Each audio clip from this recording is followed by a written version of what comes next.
अर्थात मेरे द्वारा उत्पन्न सारी वस्तुएं मुझ में स्थित नहीं रहती।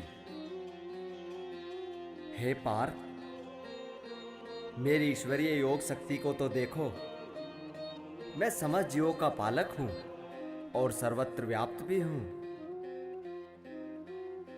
फिर भी मैं इस विराट अभिव्यक्ति का अंश नहीं हूं। मैं तो सृष्टि का कारण मात्र हूं। जिस प्रकार सर्वत्र विचरण करने वाला वायु आकाश में ही स्थित रहता है, ठीक उसी प्रकार समस्त प्राणी मुझ में ही स्थित हैं।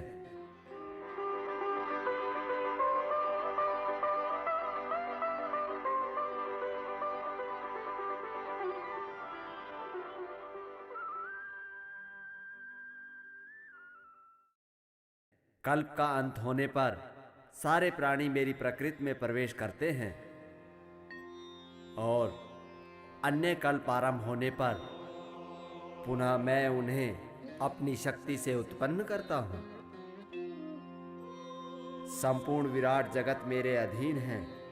इनका प्रकट होना और समाप्त होना मेरी इच्छा पर ही निर्भर करता है। हे धनंजय, ये सारे कर्म मुझे बांध नहीं सकते, क्योंकि मैं तो उदासीन बना इन कर्मों के प्रति अनासक्त रहता हूं।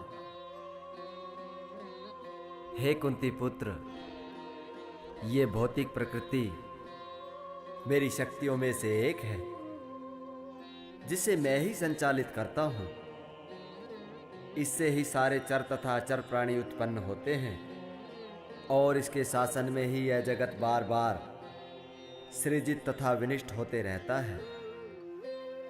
जब मैं मनुष्य रूप में अवतरित होता हूं, तो अज्ञानी जन मुझ परमेश्वर के दिव्य स्वरूप से अनजान होने के कारण मेरा उपहास करते हैं। सांसारिक माया मोह से ग्रसित इंसान आसुरी तथा नास्तिक विचारों के प्रति आकृष्ट रहते हैं। ऐसी अवस्था में उनकी मुक्ति आशा, उनके सकाम कर्म तथा ज्ञान के अनुशीलन सभी निष्फल हो जाते हैं।